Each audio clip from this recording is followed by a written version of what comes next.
Good morning, everybody. Welcome to the Brownstone. This is your morning Brownstone news announcement. Let's go ahead and get started so you can go about your day. All righty, let's get into it. So come on and sit down at the table with me so we can get a rundown of what's happening in the U.S. politics, the world, sports, and your money, because today is Money Mondays, right?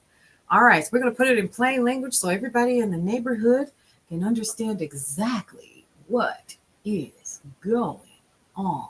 All righty, here we go. So, President Donald Trump is once again at the center of a political storm. We've seen that over the weekend, this time over the Jeffrey Epstein files. After years of hemming and hawing over how transparent to be, Trump is now urging Republicans in Congress to vote to release the Justice Department files related to Epstein and his network. Now, that includes internal communications and documents around Epstein's death in federal custody. On the surface, this sounds like team transparency, but here's what we need to be watching. Who tries to narrow the release? If a lawmaker suddenly wants certain parts only made public, your eyebrows should go up. Whose name should appear? This isn't celebrity gossip. It's about who gets protected from specific things when money and power collide with these specific crimes and trafficking. I'm trying to use my words carefully. Does this become selective outrage? If they only chase names on one side of the aisle and ignore the rest, yeah, absolutely. It's not just justice, it's a weapon. So transparency is good. Selective transparency is not. All right. Now, here we go. Congress has reopened the government with yet another short-term patch, and everybody in D.C. is pretending we're, quote unquote, back to regular business. But we're not. And here's what's happening. Lawmakers are lining up the next round of fights over healthcare and Affordable Care Act subsidies, SNAP benefits and social spending, foreign aid, and defense money. The same people who were willing to play games with food assistance and healthcare coverage during the shutdown are still in the room and still in power. Everything is being framed as we have to be tough on spending, but somehow the tough always lands on working class families, seniors, and the poor, not corporations, not billionaires, not lobbyists. Let's be clear. Every one of these temporary deals sets up the next crisis deadline. And unfortunately, we can't afford as American people to tune it out just because the news cycle moved on. That's the thing. It's still happening in real time. Here's something that you need to know what's happening around the world. A bus carrying Umrah pilgrims traveling between Mecca and Medina collided with a diesel tanker near Mufarat, Saudi Arabia, and 45 people have been reported dead. Many of the victims were Indian pilgrims, including families who had saved and sacrificed to go on a sacred journey. One person is reported to have survived, and both Indian and Saudi authorities are coordinating on identification and assistance. Now, this is one of the deadliest religious accidents that have happened reported this month.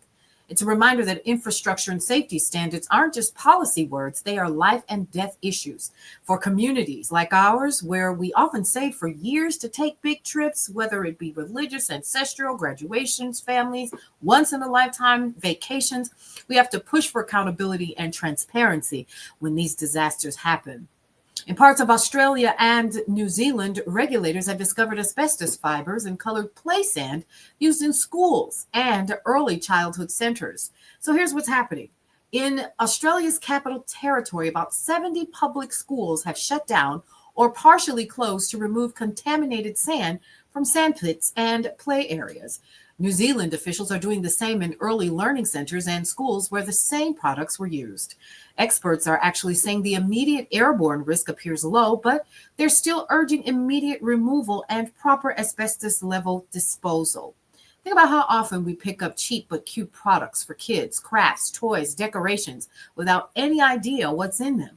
So this is what happens when global supply chains meet weak safety oversight. Harmful products slip into classrooms and playgrounds before anybody realizes it. And it's asking a fair question, folks. Who's testing these products? How are schools sourcing these materials? And what protections do our local schools and districts have in place? This is the kind of story that looks far away, but is actually a warning shot for every single community. Now, if you watched football this weekend and it felt like everything went sideways, you're not alone. Here's the snapshot. Favorites went 9-4 straight up. they won the games, but just 5-8 against the spread. They didn't cover for bettors. Some underdogs won outright, a lot of safe tickets and survivor pools. One highlight, the New England Patriots moved to 9-2 with rookie Travion, I hope I said his name right, Henderson scoring 3 touchdowns and helping push the Patriots to 3-0 in the AFC East. Now, these games are shaping playoff seedings, wild card drama, and future matchups. If you're doing fantasy or friendly wagers this week, this was your reminder that there's no such thing as a guaranteed win, especially in a league built on purity and parity and injuries. If y'all want to separate people in the neighborhood spreadsheet, I'm going to have to reach out to my boy, Mr. Belton, with Fantasy Notes, Injury Watch, and a weekly Don't Bet the Rent warning. We can build that out for you. It just won't be me. All right. Tech leads a green morning on Wall Street. U.S. stock futures are pointing higher this morning with tech stocks pulling the market up. The Dow, S&P 500, and NASDAQ futures are all in the green. The biggest focus is NVIDIA's upcoming earnings and a backlog of government economic data that got delayed during the shutdown. Traders are bracing for a data flood this week. Job reports, growth estimates, the GDP, inflation data, and corporate earnings from big name companies, especially in tech and retail. Now, if those numbers coming in soft, markets might rally harder on the hope of future interest rate cuts. If they surprise in the opposite direction, the party could cool quickly. Retirement accounts and pensions are important. If you have a 401k, an IRA, a public pension, these swings affect the long-term growth of that money. Interest rate expect feed into credit and APR card loans, car loans, and mortgage rates. Markets and the Federal Reserve are in constant conversation, whether we're invited or not. Jobs and wages, company earnings, and economic data, they actually are shaping how comfortable CEOs are feeling about hiring and firing and giving raises. And right now, it's really, really, really low. And when Wall Street sneezes, Main Street catches a cold. We know how this works. All right. Now, what can you do today? Track your representatives in your communities. Start local. Find out where your House member and senators are. Standing on the following: releasing the Epstein files, future funding, and fights around SNAP and the Affordable Care Act subsidies. Most important, make a note. When it's election time, remember who chose people and who chose political power. I don't care what side they're on. Let's talk about local questions and safety. So listen, if you're a parent, a grandparent, a guardian, send an email this week to your child's school. What's the process for approving classroom and playground materials? That's a big question. Do they have any recall or safety check procedures? If you are not going to your school's educational programs or finding out what's happening with your local principals or with your Department of Education in your area, now's a good time to find out what's going on, or even becoming a part of your Parent Teachers Association. And here's something else. Check your own money, because it's Money Mondays, folks. Log into your retirement or investment account and look at the following: your risk levels: too aggressive, too conservative. How much you've actually contributed this year. If you don't have anything yet, don't beat yourself up. It's okay. Start with one automatic transfer. I don't care if it's $1, if it's 50 cents. I used to do just the change on the end of a purchase, and I would put that away until I got to a point where I could do a little bit better. Even if it's small, the point is motion.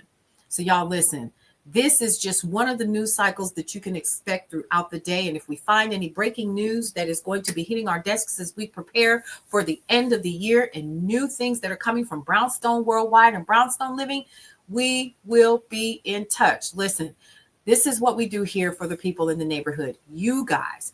And we're excited to continue to keep doing this for you as we continue to grow. Expect some changes. And here's something else. This week, we're going to be sending out for everybody. We just decided to go ahead and do it for everybody. We're going to do a booklet for our Brownstone coupons, daily deals and coupons for the week. It'll be the top 20 beginning today. I think it's the top 12.